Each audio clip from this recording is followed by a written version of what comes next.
Hai Sobi, pernah dengar kabar terkait TPIA untung triliunan setelah akuisisi Shell? Yes, kamu nggak salah dengar. PT Chandra Asri Pacific Tbk alias TPIA berhasil mencatatkan laba fantastis 1,6 miliar US dollar atau sekitar 25 triliun dalam setengah tahun karena aksi korporasi ini. Bagaimana bisa ya? Yuk kita bahas. Hai, Mimis here, welcome to Investopedia part 17. PT Chandra Asri Pacific Tbk atau TPIA sukses membalikan kinerja keuangan dari rugi jadi laba besar setelah pada April 2025 menyelesaikan akuisisi aset Shell Energy and Chemicals from Singapore melalui entitas Ester Chemicals and Energy yang langsung mendorong performa keuangan semester pertama 2025. Nah, dalam aksi tersebut hasilnya luar biasa.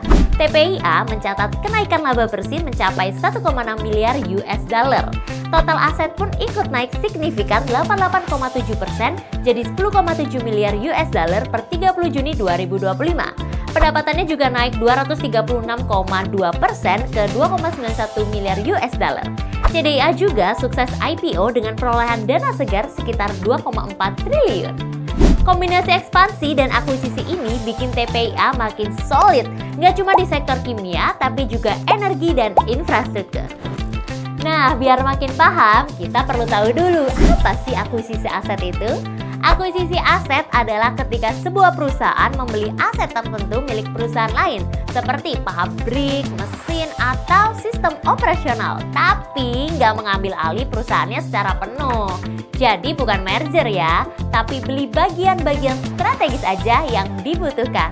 Singkatnya gini, akuisisi aset sama dengan beli aset tambah kewajiban yang disepakati. Bagaimana ya mekanisme transaksi aset?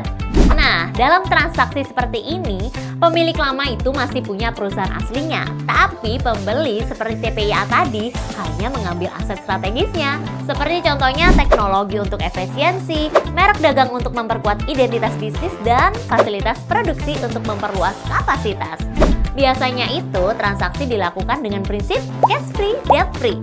Artinya yang diambil cuma asetnya, tanpa kas dan tanpa utang perusahaan yang diakuisisi.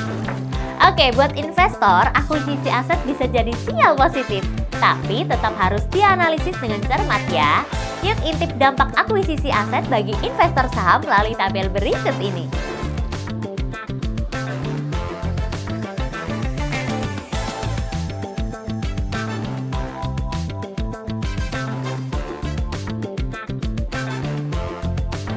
Jadi, nggak semua akuisisi otomatis bikin harga saham naik, tapi tergantung seberapa baik perusahaan bisa memanfaatkan aset barunya.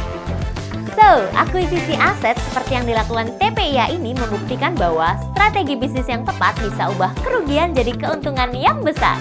Tapi sebagai investor, ingat ya, kita tetap harus jeli. Jangan cuma lihat headline cuan triliunan, tapi pahami juga resiko dan dampak jangka panjangnya. Nah, sekarang giliran kamu nih sebagai investor, apa sih yang paling kamu harapkan setelah perusahaan melakukan akuisisi besar? Tulis pendapatmu di kolom komentar ya. Dan seperti biasa, jangan lupa klik like kalau kamu senang mendapat informasi baru. Dan jangan lupa subscribe biar nggak ketinggalan informasi terupdate lainnya seputar dunia investasi dari Minbi. See you on the next part. Bye-bye, salam cuan!